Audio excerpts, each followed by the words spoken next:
see. Reading in the lobby. Hello, good afternoon. Welcome to the USF Translation Research Seminar again.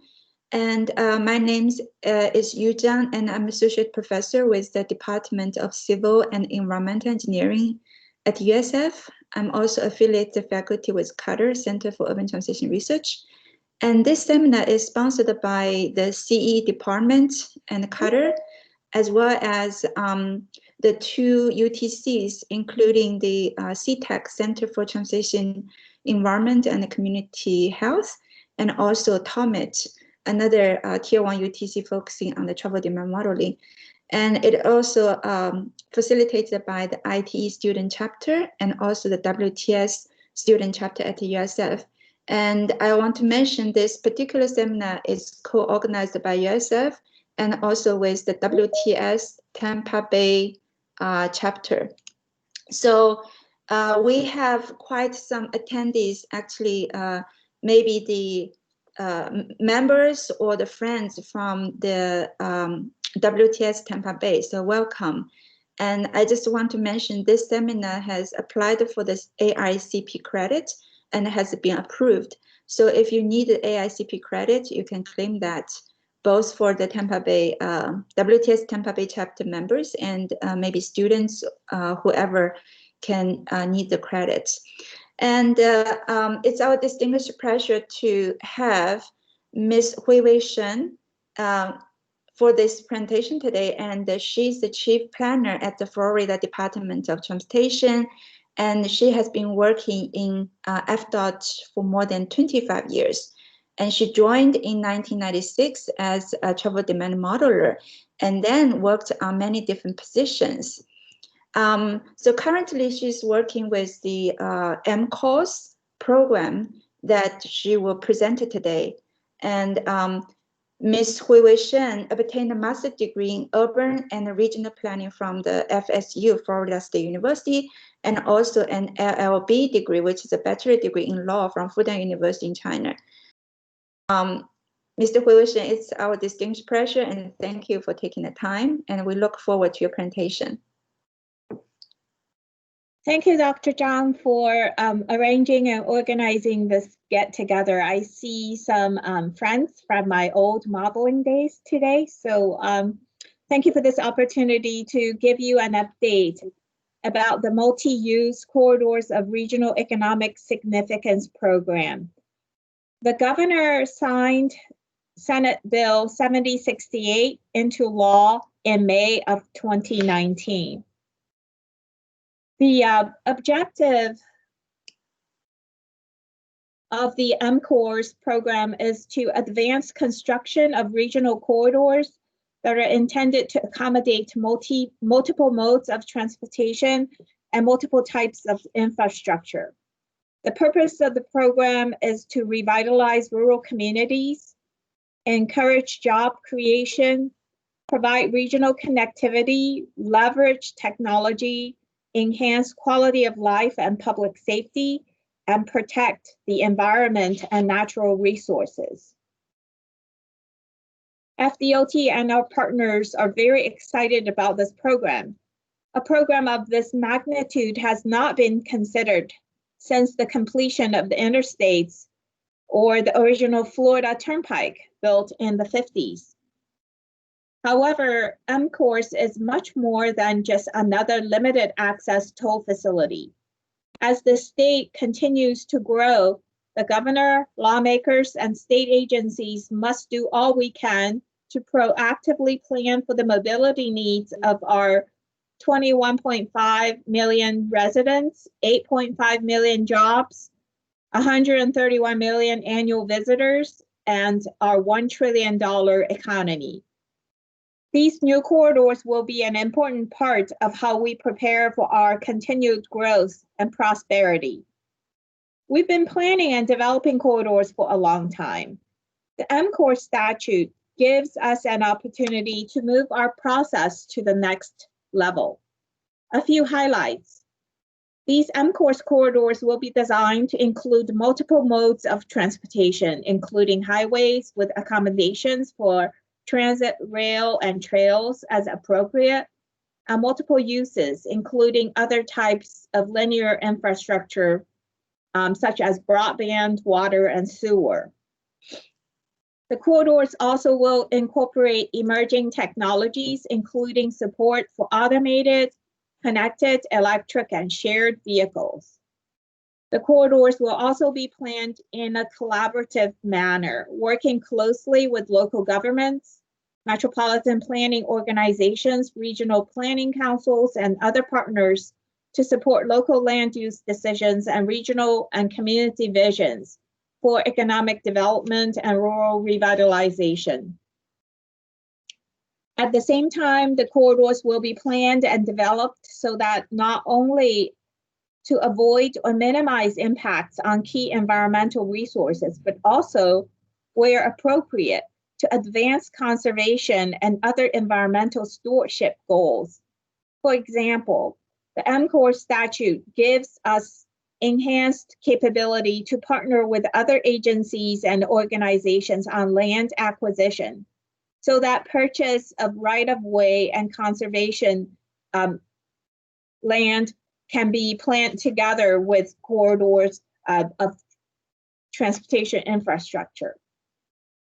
The statute tasks FDOT to study 3 specific corridors. The Suncoast Corridor extending from Citrus County to Jefferson County. The Northern Turnpike Corridor extending from the northern terminus of Florida's Turnpike northwest to the Suncoast Parkway. And the third one is the Southwest Central Florida Corridor extending from Collier County to Polk County.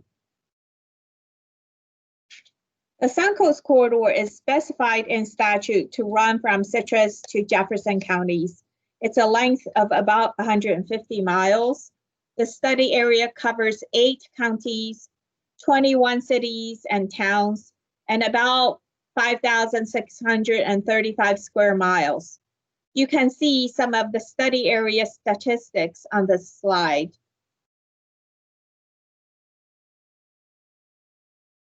The Suncoast Corridor study area is a blend of coastal and inland areas, which are mostly rural and agricultural, with conservation areas, small towns, and scattered suburban communities. Some notable environmental resources include the Big Cypress, the Big Bend Seagrass Aquatic Preserve, the Suwannee and Santa Fe Rivers, Blue Springs and Fanning Springs, and the Goethe State Forest. These areas support significant fish, wildlife, and plant populations, including threatened and endangered species like the West Indian manatee, the Florida scrub jay, and the gopher tortoise. Approximately 88% of the land is in agriculture or recreation park use, while residential use accounts for approximately 8% overall. As one of the more rural areas of the state, the study area has limited infrastructure and lower levels of adequate broadband internet access, sewer and water services, and transit than the rest of the state. The Northern Turnpike Corridor is specified in statute to run from the northern terminus of Florida's Turnpike in Sumter County to the Suncoast Parkway, a length about 40 miles. The study area covers more than 3,800 square miles, encompassing Levy, Sumter, Citrus, and Marion counties. The Northern Turnpike Corridor study area is rich in natural land and water assets that support significant fish, wildlife, and plant populations, many of which are endemic to Florida. Approximately 40% of the study area is held in public and private conservation, and 22% of the study area is covered by wetlands. There are over 200 springs that support diverse ecosystems, including Silver Springs, Rainbow Springs, and Homosassa Springs in the study area. Agriculture, forestry, and fishing are significant as the study area is rich in timber and marine fishery resources. These resources also provide opportunities in the state's growing agritourism and ecotourism industries. Many of the local economies in the study area depend on tourism, ecotourism, agritourism, and outdoor recreation activities. The Southwest Central Florida Corridor is specified in statute to run from Collier to Polk counties, a length of about 140 miles. This 9-county area spans more than 10,500 square miles and is home to nearly 2.3 million residents in 37 municipalities and many unincorporated areas.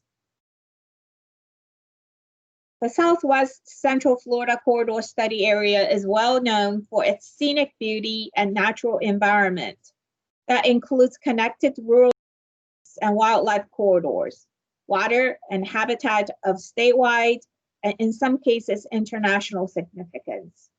Notable environmental resources include the Kissimmee River and Lake Okeechobee, which flows into the Everglades, the Green Swamp, the Lake Wales Ridge, Charlotte Harbor Estuary, and Big Cypress National Preserve, including key habitats for the Florida panther. About 32% of the study area's acreage is held in conservation, and there are 3 national wildlife refuge complexes in the study area. Agricultural lands account for about 43% of the study area's land uses. Institutional and public lands, including the large military presence at Avon Park in Polk and Highlands counties, comprise about 29% of the land acreage. Here's a brief look at the program timeline. We started last year with assembling the task forces and going through the task force process. The task force final reports will be submitted to the governor and legislature by November 15th, 2020. Based on the statute, to the maximum extent feasible, construction of the project shall begin no later than December 31st, 2022, with the corridors open to traffic no later than December 31st, 2030. As you can see, this is a very ambitious timeline. The schedule will require innovation and corridor planning delivery mechanisms. The statute directed FDOT to convene a task force for each corridor as an inclusive consensus building mechanism. FDOT Secretary Thibault appointed the members on August 1st, 2019. The task force members were representatives from local governments, metropolitan planning organizations, regional planning councils, state agencies, water management districts, environmental organizations, community-based organizations. So you can see they represent very diverse backgrounds. The task force participated, each task force participated in 9 task force meetings and 4 additional webinars and virtual meetings. There also have been 23 community open houses hosted throughout the 3 corridor study areas. During their meetings, the task forces reviewed data, trends, and issues, discussed key considerations for planning transportation corridors, including specific issues as identified in the statute, and received and reviewed public input. Subject matter experts joined the task force meetings to provide information on specific aspects of the task force charge, including presentations and discussions on community planning, broadband and other utilities, and emerging technology. The task forces had a very robust public engagement process designed to allow residents and even visitors to comment on all task force deliberations, reports, and products 24/7 through the 15-month process using a variety of media from in-person to online. Opportunities for public engagement were included at each task force meeting through a dedicated public comment period, and comment stations were set up to receive written comments as well. Meetings were broadcast live and recordings were posted on the project website for members of the public who could not attend in person. The public also could attend the webinars and hybrid meetings virtually through the GoToWebinar platform.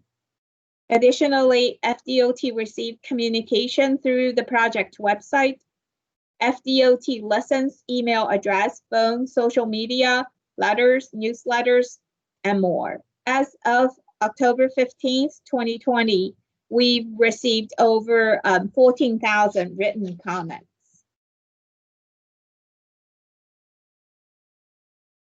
The task force held their final meetings during the week of October 19th and completed their draft report for submittal to the governor and legislature. The task force's charge was to provide consensus recommendations for how FDOT can work with local governments and other agencies and partners to carry out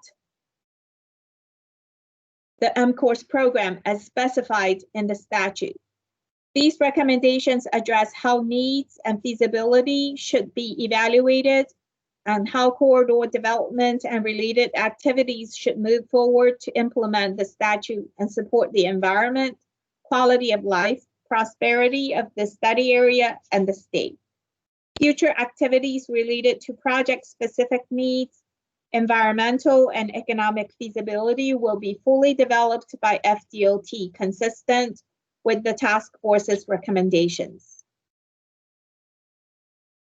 The task force provided recommendations in 4 areas: the needs for a corridor in the study area, guiding principles for planning and developing a corridor, instructions for FDOT and other partners to carry out the task force's recommendations in project development and beyond, and the action plan for how FDOT can commit to moving these recommendations forward.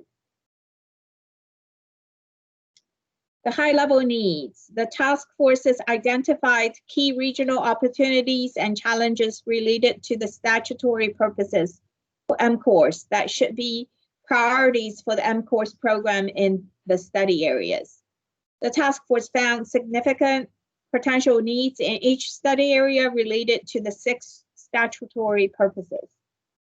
However, the task force did not reach a conclusion based on the information available at this time that there is a specific need for a completely new greenfield corridor or modifications of existing facilities.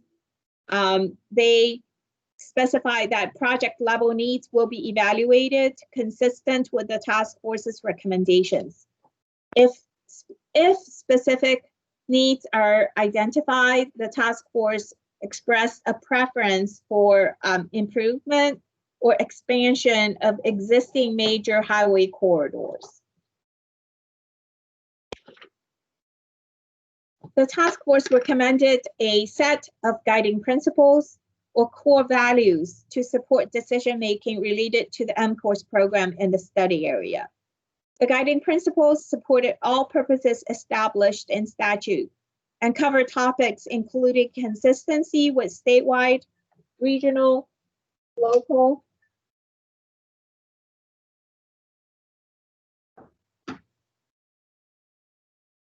sorry about the phone call. The guiding principles support all purposes established in statute and covers topics including consistency with statewide, regional, and local plans, protecting the natural environment, and supporting broadband and other utility services. The task force also recommended specific instructions for future planning, project development, and implementation activities to ensure the task force's guiding principles are applied to subsequent activities as intended. Some of the instructions include identifying co-location opportunities, planning and designing corridors to accommodate technologies, and placing a high priority on acquiring lands and protect wildlife habitats. Both the guiding principles and instructions carry weight in future implementation. The only difference is that the level of details that they contain. The instructions are more specific compared with guiding principles. The task forces recommended and FDOT committed to an action plan for future activities in each study area, consistent with the guiding principles and instructions.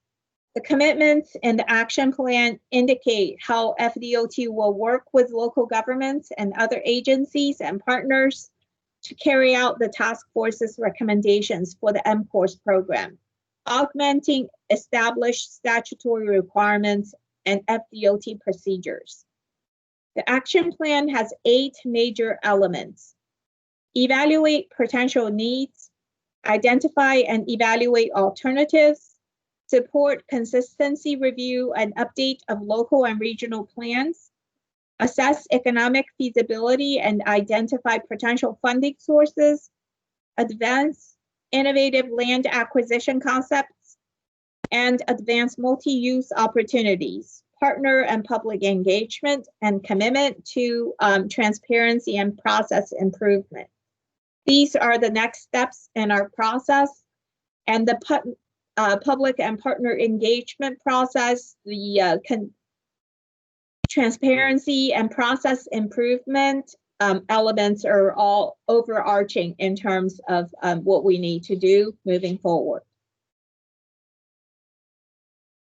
Specific corridor projects identified through this process will advance based on determination of need, environmental feasibility, economic feasibility, and consistency with applicable local government comprehensive plans and MPO tips.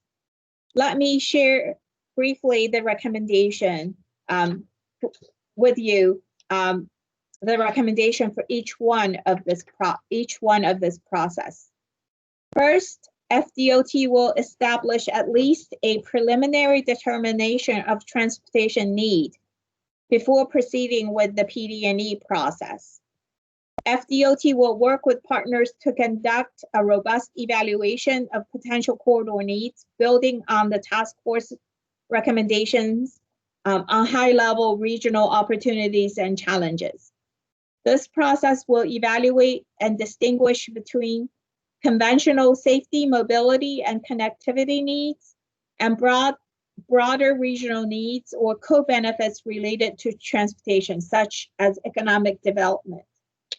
The needs evaluation will include a detailed technical analysis of current and future traffic conditions in the study area, building on the guidance provided by the task force in this report. The needs evaluation will also include the best available data and most recent projections on travel demand and underlying population and economic growth. This needs analysis will support development of a purpose and needs statement for potential corridor improvements. MCORS projects are subject to FDOT's delegated responsibilities for environmental review, consultation, or other action required under any applicable federal environmental law. For projects that do not receive federal aid or do not require federal action, FDOT must perform a project evaluation considering comparable issues.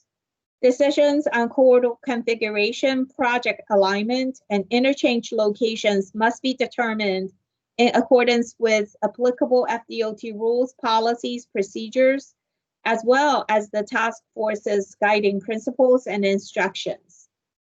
After the PD&E study is completed, the Florida Department of Environmental Protection will review the environmental feasibility of any projects proposed as part of Florida's Turnpike system and submit a statement of environmental feasibility to FDOT consistent with the statute. Following PD&E, FDOT will evaluate the economic feasibility of the corridor at the 30% design phase. When sufficient information is available to assess the ability to meet statutory requirements for projects, as part of Florida's Turnpike system, consistent with the statute. The economic feasibility will account for required costs to develop and implement the corridor, such as engineering, right-of-way construction, mitigation, enhancement, and utility costs. These would include typical corridor costs, plus FDOT's contribution toward the additional corridor elements related to environmental enhancements or multi-use opportunities as envisioned in the statute. There are generally 3 steps to the economic feasibility process. The first step involves identifying the estimated net revenue as determined from an investment grade level traffic and revenue study. The next step is the determination of the Turnpike funding contribution based on the Turnpike bonding capacity for the corridor. The final step includes the development of a funding plan for the corridor based on the total project cost. Funding will be identified utilizing a combination of specific sources allocated to the MCORS program in the statute. Toll revenues and associated Turnpike revenue bonds, right-of-way and bridge construction bonds, or financing by FDOT Financing Corporation. Funds obtained through the creation of public-private partnerships and other applicable state, local, and private revenue sources. We will coordinate early and often with local governments, MPOs, and regional planning councils to ensure consistency with applicable local and regional plans throughout all activities.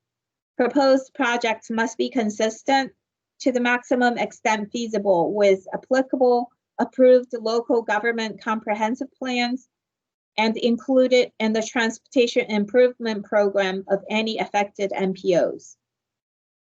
We will provide affected local governments with a copy of the task force report and project alignments identified through the PD&E process, so each local government with one or more planned interchanges with its jurisdiction can meet the statutory requirement to review the task report and local comp plans no later than December 31st, 2023. Each local government will consider whether the area in and around the interchange contains appropriate land uses and environmental protections, and whether its comprehensive plan should be amended to provide appropriate uses and protections. We have also committed to working closely with the MPOs as we develop strategies for funding MCORS projects. Based on the task force's input, we agreed to conduct an early look at potential costs and funding approaches during the planning process, followed by the detailed economic feasibility analysis required for all Turnpike projects during the design phase. A few specifics regarding to the collaboration with the MPOs. Projects currently in our 5-year work program for fiscal year 21 through 25 will not be impacted by MCORS funding needs. MCORS projects will not impact MPO tips beyond 2025 without the consent of the specific MPO. All MCORS projects, regardless of funding source, will be included in the applicable MPO tips and long-range transportation plans consistent with federal guidance for projects of regional significance.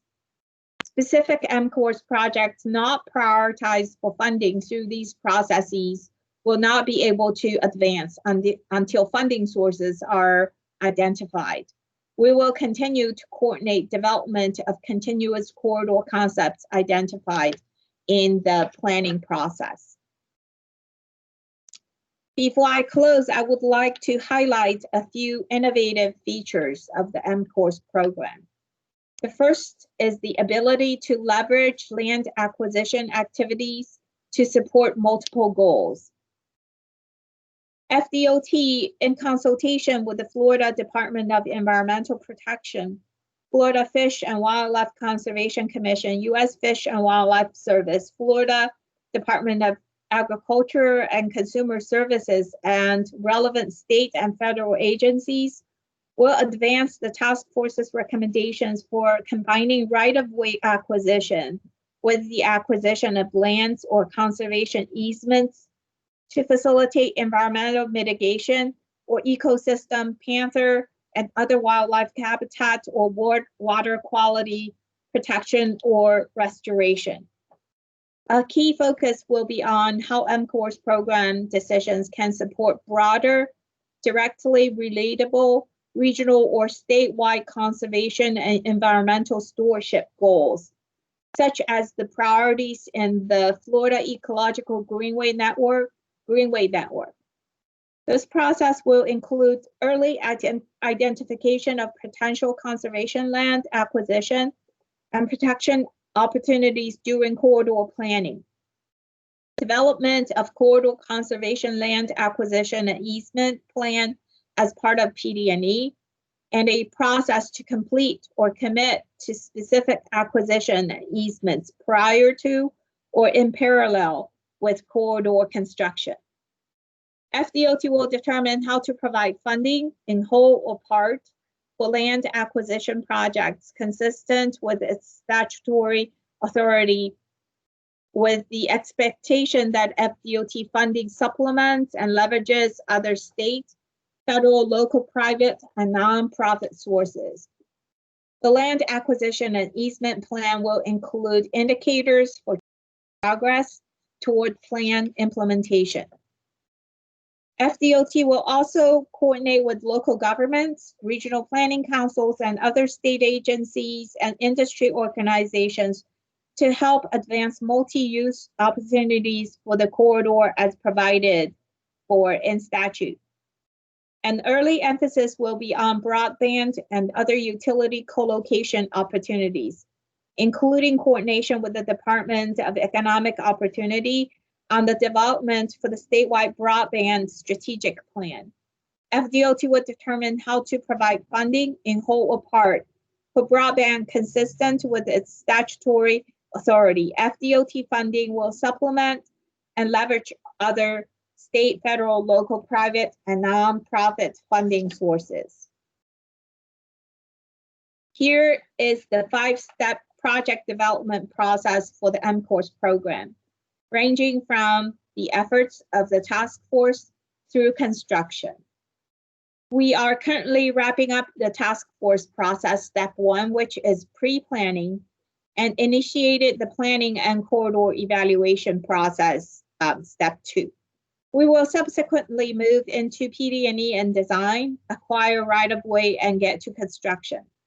We're statutorily required to begin construction no later than December 31st, 2022, and the corridors will be open to traffic no later than December 31st, 2030. So that was an update on the MCORS program. I'll end with a safety message. Safety is the department's #1 priority. FDOT adopted a Vision Zero in order to drive down fatalities. October is National Pedestrian Safety Month. In 2019, we had a total of 9,699 pedestrian crashes, which resulted in 729 fatalities in Florida. One fatality is one too many. Please be safe on the road. So with that, Dr. Zhang, I'll turn back to you to see if we have any questions. Thank you very much, Ms. Shen, for delivering this presentation. So, audience, if you have any questions, you can feel free to unmute yourself and ask it directly. And you can also put it in the chatting box. So either way will work.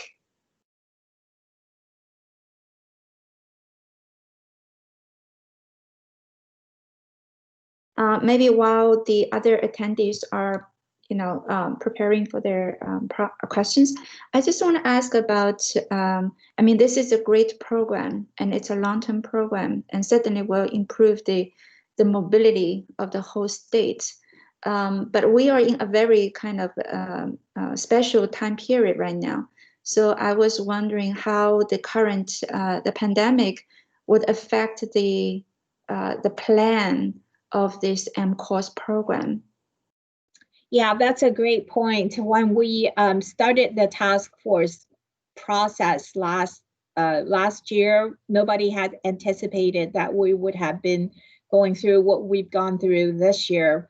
The task force also had to adapt because of the travel restrictions and the need to social distance. So we had many hybrid type meetings, and we beefed up our hybrid type public engagement opportunities as well.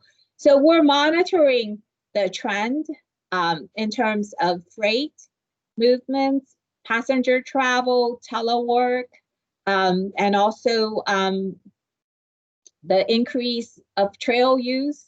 So right now we're not back at the new normal. So we don't know what the new normal is going to look like. What we do know is that the freight movement has not slowed down. Yes.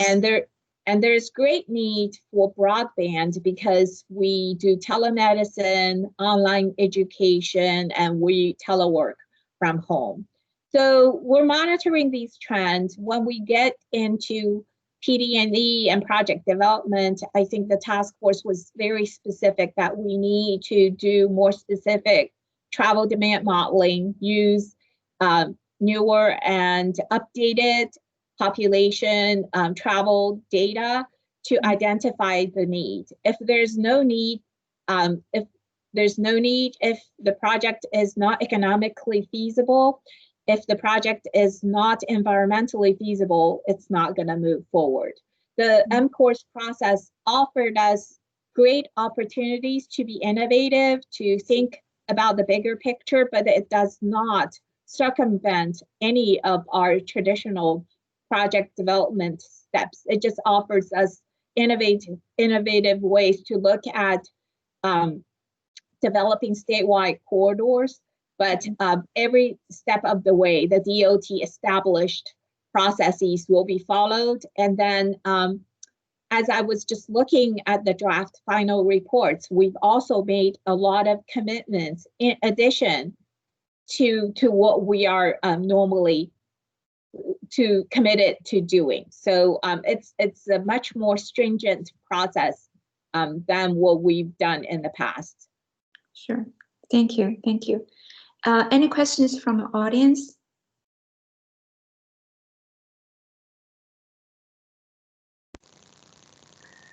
Well, this is Jill Capadoro with Quest Corporation of America, and I really just want to say kudos, Huiwei, to you and the entire team statewide.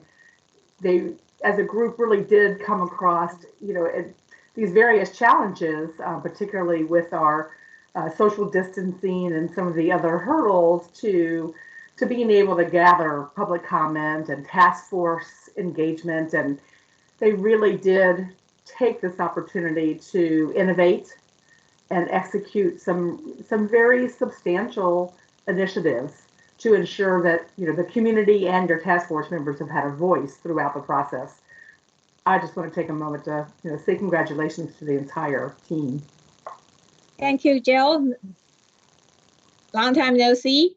One of the most gratifying aspects of being involved in this transforming project was that I got to work with a lot of cool people. I've gotten to know task force members who are passionate about their community, their organization, their priorities, and I've gotten to know members of the public who regularly commented during the comment period. I've met with some of them as well, and I've gotten to know team members from DOT and the consultant community. So I've learned a lot from everybody, and it was great teamwork. Thank you, Jill, for pointing that out. Thank you. Any other questions from the audience? Hi, this is Margaret from District 7. And in my career, I've had a lot of opportunity to work with urban designers and understand traffic and travel behavior. And so I actually put this in the notes. But the question I had is, as we move forward with the evaluations and the alternatives, is there an opportunity where we can look at these corridors as being rail corridors, and then with the all the other elements like the communications and as well as trails and so on, and all those elements without the highways?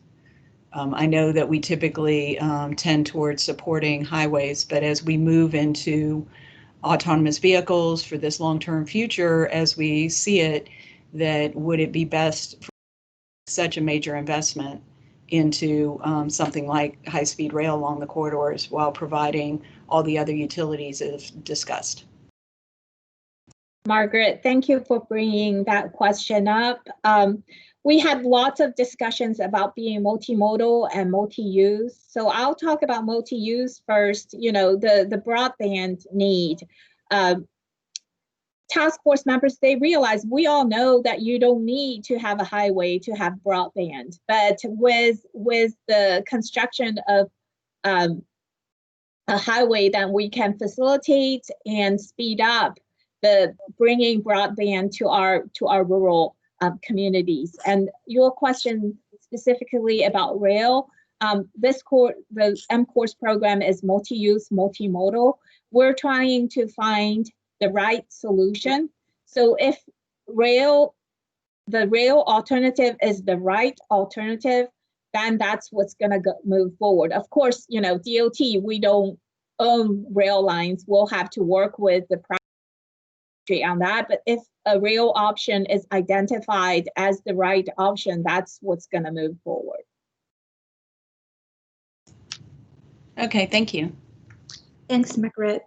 Any other questions from audience for Ms. Huiwei Shen?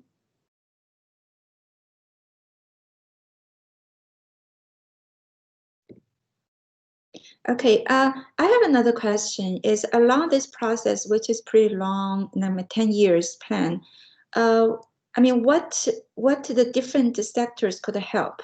You know, the industrial, the community, and also the academia could kind of assist this program.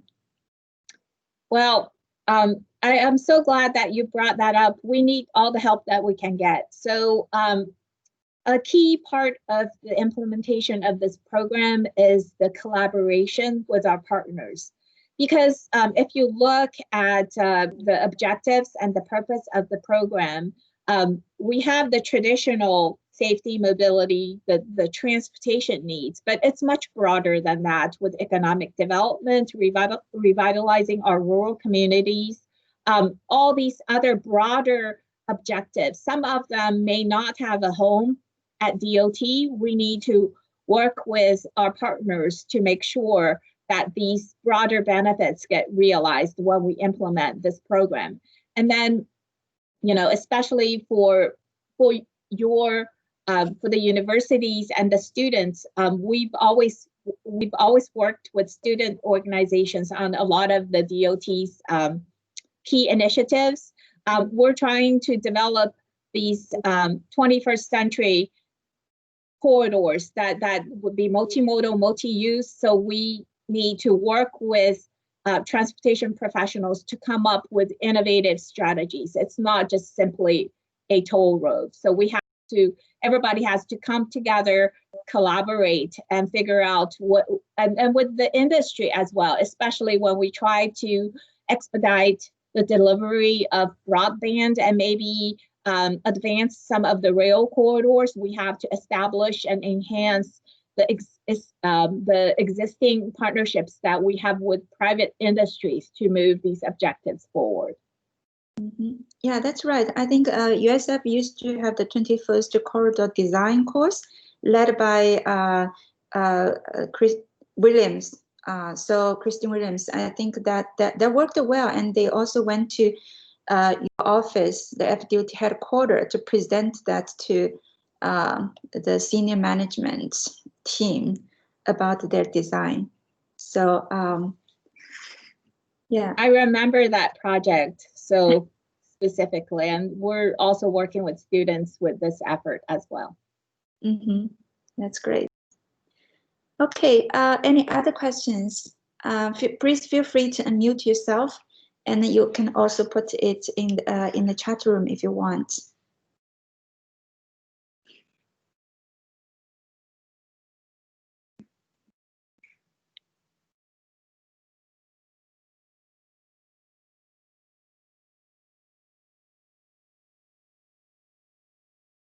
So I guess my long presentation is pretty clear. So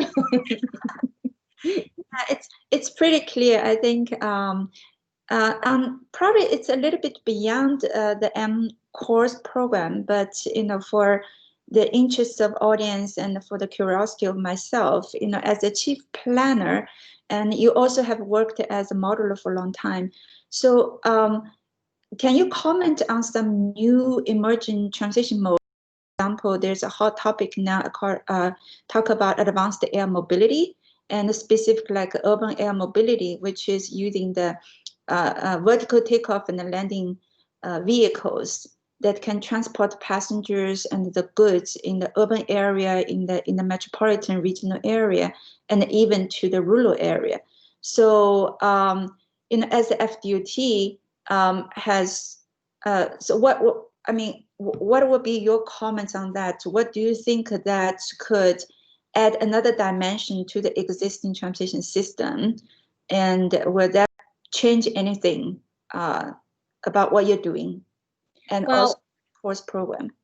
I'm not specifically familiar with the example that you gave, but what I can tell you is that as DOT's chief planner, people come to me and will watch the chief engineer to pitch their ideas. So we've heard some pretty futuristic talks about how to improve mobility for people and goods. There was one specific that I remember. It was sort of like space pods. It would fly from tower to move people and goods. So what we're doing is just keep our ears to the ground, monitoring all the trends, and enhance our partnerships with private industries. So and make sure that these things, when they do take off, we can provide the infrastructure to support those. I think we're developing the electric vehicle charging station master plan this year. So that's a huge topic that we've been working on. So in terms of technology and emerging trends, we're monitoring and making sure that we don't get left behind. Thank you. Thank you. All right. Okay, so I think this will be the last call for the questions. If you have any, you can unmute yourself. Hi, this is Shao Li, and I'm an associate professor within civil and environmental engineering. So I'm just, first of all, thank you for the very nice presentation. I'm just going to have a question about, how to prepare the next generation planners, because, I was involved in some meetings with some professors and practitioners like Eric Hill and Metroplan Orlando.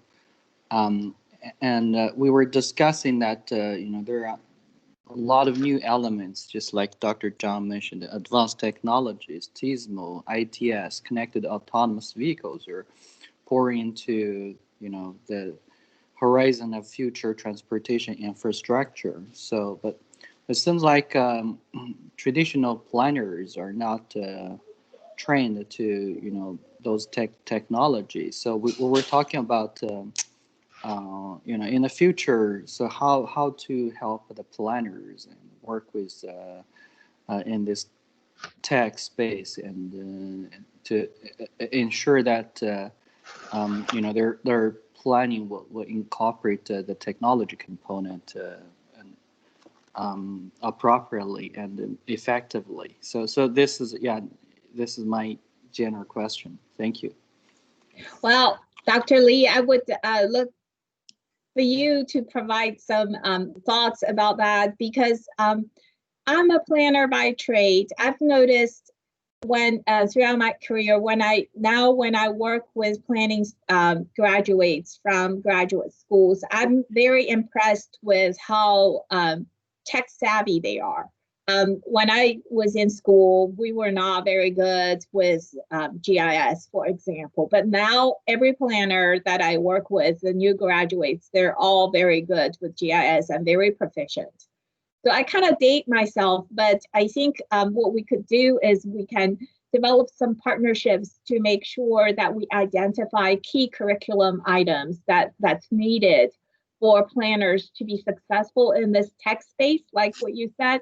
And it's a personal opinion of mine. I think in addition to being tech savvy, being open-minded, able to work with the technologies, I also find that communication is very key. How to communicate with partners and how to communicate with engineers as well. That would make a planner a lot more successful. So these are just some of the ideas that I thought about, but we would welcome some conversations with you as to, what are some of the key curriculum ideas that we need to include in the planning education. Thanks a lot. That's going to be helpful. Look forward to future conversations about the education space. Thank you, Huiwei. All right, thank you for the question and for the answer. I think if there's no more questions, that concludes our seminar today. And I want to thank Ms. Huiwei Shen again for taking the time and deliver the talk. It's very informative and it's very nice and a clear, crystal clear presentation. Thank you so much. Well, thank you, everyone. Thank you, Dr. Zhang. Thank you. Yeah. I just want to mention next week we will have Dr. Michael Patterson from NASA Langley Research Center, and he will join us and deliver a talk on the NASA's UAS and UAM activities. Basically, the unmanned area systems and also urban air mobility. So I look forward to seeing all of you next week as well. And thanks again. And this concludes the seminar. And have a really good day and a good weekend. Bye. Thank you, Dr. Zhang. Bye-bye.